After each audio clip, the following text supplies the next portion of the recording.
It is my great pleasure to introduce Dr. Tony Campolo.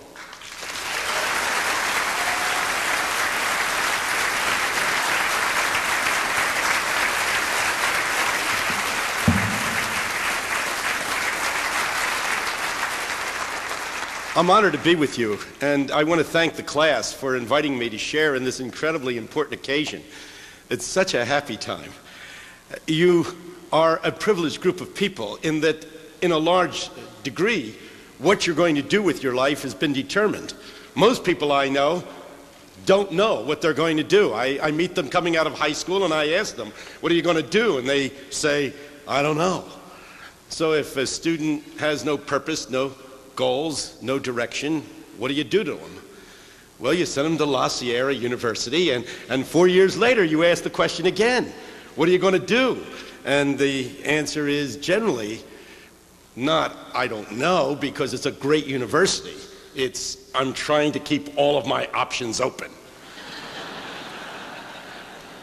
You know what you're going to do, but more important than what you're going to do is what you're going to be. And there's a big difference between being and doing. I realized this when my boy was 9 years old and had to give a talk at school on what he was going to be when he grew up. And he asked me to help him in the talk, and I said, you tell that teacher she's asking the wrong question. That what she should have asked is what you're going to do to make money, not what you're going to be. Tell her you're going to be a fully actualized human being like Jesus Christ, and that she meant to ask, what are you going to do to make money? He did, and it did not go over well at all. It just did not cut the mustard. But there is a big difference between those two things. I was part of a research team that was trying to figure out why American industry wasn't measuring up some years ago, and my particular assignment was to interview mothers and to study family life around the world to see whether the socialization process was responsible for creating non-productive or productive beings. I interviewed Japanese mothers, and I found that there was one single answer that I got to this question. What do you want your children to be when they grow up? And this was the answer. We want our children to be successful.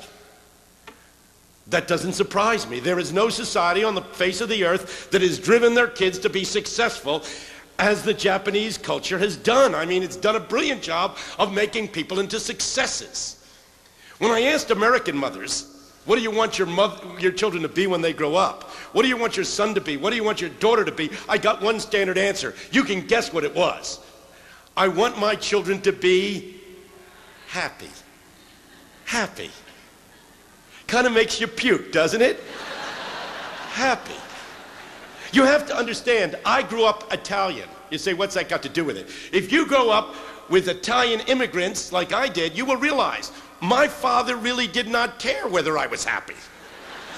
As a matter of fact, I came down in the morning, boom, what's that for? In case. If you ask my father, what did you want your son to be when he grows up?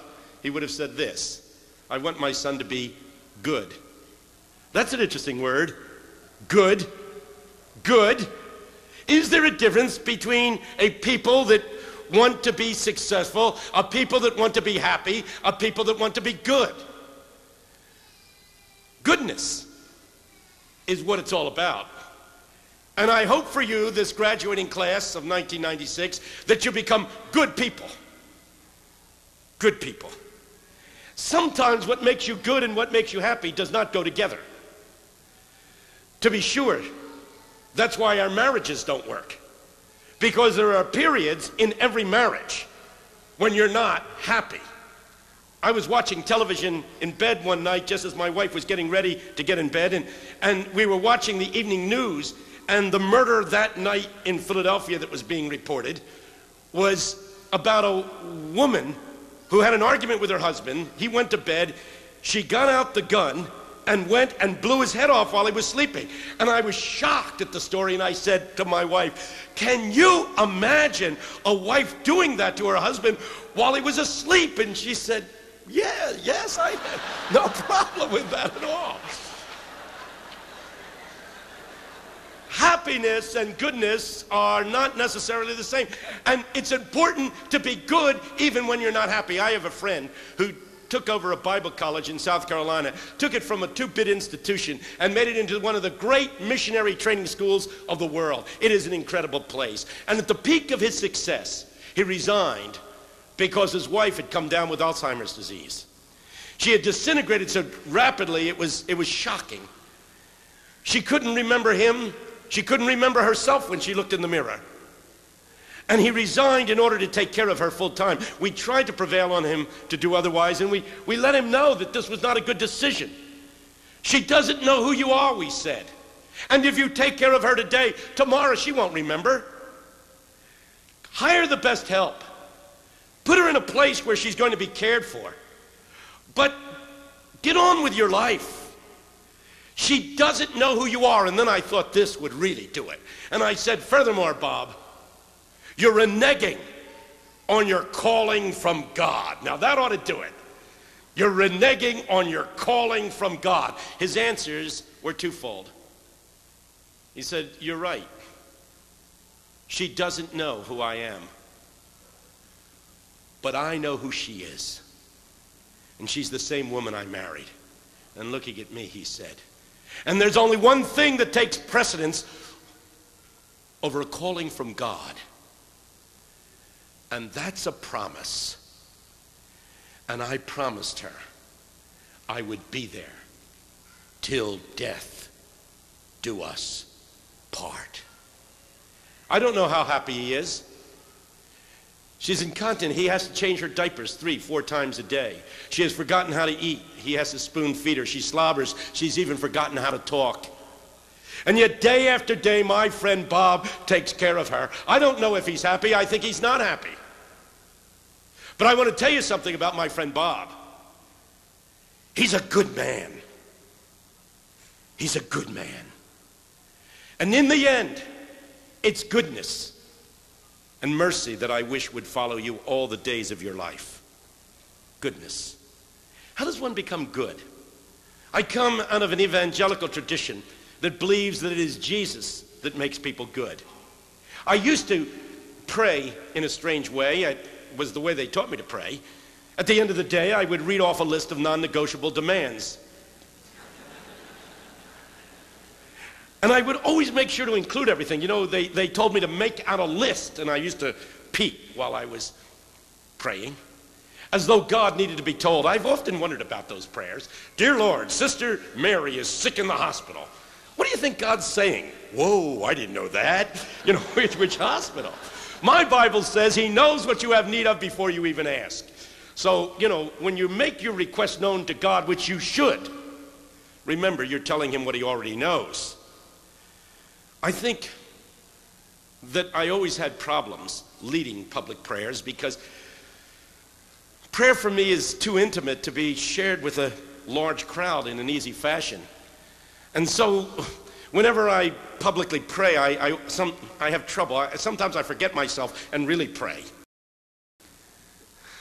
I remember one time a lady walking out of church scolded me saying, do you know how many grammatical errors you made in the prayer this morning? And before I could catch myself, I was saying, I wasn't talking to you anyway. Once again, it did not cut the mustard. More and more, however, rather than reading off that list of demands to God, this is what I do. I wake up in the morning and lie in bed for at least a half hour in dead silence.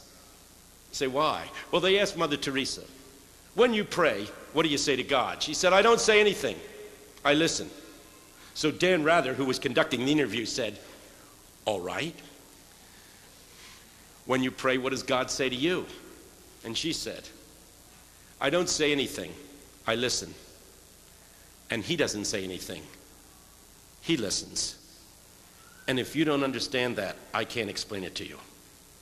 I do understand that. I know what it's like to stop the talk. No wonder the scripture says, be still. A better translation would be, shut up. We talk too much. We blab and blab and blab, and after we tell God what he already knows, we hang up. It is more important to fall silent, and in the silence, allow the Jesus who died on the cross 2,000 years ago to invade your being. For he is resurrected and he is alive. And if you will surrender to him in the stillness, in the silence, if you will go into the closet and close the door, and in the silence empty yourself of everything so that he can invade you, so that he can enter into you, so that he can empower you, he will in fact become a presence in your life. When I was a kid, I hated evening services, Sunday evening services. I hated them because the minister was never prepared. You could tell. He was always prepared in the morning, but in the evening he was winging it. And you knew he hadn't even chosen the hymns because he would always say, does anybody here have a favorite? You know that he hasn't chosen the hymns. And Mrs. Kirkpatrick, about 3 rows back, would always say 111 in the tabernacle hymnal. I hated 111 in the tabernacle hymnal. I'm a tough kid off the streets of Philadelphia. I am a product of the asphalt jungle, and you don't like 111 in the tabernacle hymnal if you went to West Philadelphia High School, the toughest school in America, the only school that had an obituary column in the school paper. That's a tough school. And I hated 111 which was in the garden. You gotta put yourself in this tough kid's shoes. I come to the garden alone, while the dew is still on the roses. The second verse is even worse. He speaks, and the sound of his voice is so sweet. The birds, hush, they're singing. But people, let me tell you something. The older I get, the more I love 111 in the tabernacle hymnal. The more I love to sing, and he walks with me, and he talks with me, and he tells me I am his own. I come to you with no great truth today. I call upon you to do something, to take time out, to start the day in silence, not to make requests to God, but to surrender to a presence. For Jesus wants to invade you, possess you, transform you. He wants to cleanse you. He wants to be a presence in your life, leading you, guiding you, directing you. And when Jesus comes in, he makes you good. He cleanses you. He purifies you. He even does such a thorough job on you that your sin is gone. It's buried in the deepest sea. It is remembered no more. I love that passage. He shall present you on that final day before the Father, faultless and without blemish. I can hardly wait. I can just see it. I can just hear it. Father, I want you to meet my friend Tony, the perfect one. I hope my wife is there. The perfect one. But he shall present you to the Father perfect. He will make you good. But not only will he cleanse the sin, but this is the good news. There will be a presence that will enter into you and empower you. God is good. Jesus is good. And as Jesus invades you, as Jesus possesses you, as Jesus enters into you, he creates the capacity for goodness. He energizes you. He energizes you to look at people differently. Your whole scientific career has trained you to look at people objectively. But when the power of the Spirit is in you, you cannot help but entering into people's being subjectively. You cannot help but have an I-thou encounter with them. And there's a big difference between an I-it encounter and an I-thou encounter. To look at a person as an object, a thing, is one thing. To enter into the person with the deepest of spiritual power. And when you surrender to Jesus and he empowers you, you become like a fountain of living water, and you are energized to enter into other people, to look into the depths of people's being, to connect. I was standing on the corner of 34th and Spruce Street in Philadelphia at the university where I was teaching, and I was waiting for the traffic light to change, and a woman came up alongside of me. It was the Duck Lady. We called her the Duck Lady. If any of you went to the University of Penn, you knew the Duck Lady. She was a schizophrenic woman who wandered the campus and quacked incessantly, and as she came alongside of me quacking, I wanted to get away. She came up alongside of me, quack, quack, quack, quack, quack, quack, quack. She stood right beside me, quack, quack, quack, and I turned to her. And in a mystical moment, our eyes met. And with all the power of the Spirit of the Lord, I reached through her eyes and down into the depths of her being, and I connected. And we became one. She stopped her quacking. I had never known her to stop her quacking before she stopped. She looked around with wonder, and she said, "It's lovely. It's lovely." And before I could ask her what she meant, the light changed. Someone brushed against her. She fell back into her schizophrenic condition. She started quacking, and she wandered down the street crazily, quacking. And I thought, if only I could have held on to her for a moment longer, just for a moment longer, then maybe the deliverance would not have been temporary. You see, don't you believe in psychiatry and psychotherapy? They worked on her. That's true. And they're good people and they do good things. But after they have done all they have been able to do, and after you, as medical people, have been able to do all that you are able to do, I've got good news. There is still something beyond what we can do. There is a balm in Gilead. There is a power that Jesus gives us that can flow out of us and that can penetrate other people. Even as he is in us, we can be in each other. And we can be curing people in ways that medical science couldn't possibly imagine. I want you to be good people. And good people are people who are filled with Jesus and express his love. I got out of a taxi cab in Port-au-Prince, Haiti, because I head up a missionary program that has 75 schools back in the hills, and I go down once a year to check things out. Got out of the cab, and I was walking towards the entrance of the Holiday Inn, and I was intercepted by 3 girls. The one in the middle said, "For $10, mister, I'll do anything you want me to do." I turned to the one next to her. I said, "Do I get you for $10? She said, "Yes." I turned to the third one and I said, "What about you?" She tried to smile at me. She tried to conceal her contempt for me. But it's hard to look sexy when you're 15 and hungry. I said, "I'm in room 210. You be up there in just a half hour." I rushed up to the room. I got on the phone. I said, "I want every Walt Disney video you've got. Get them up to room 210. Every Walt Disney video you've got in stock. I want them up here."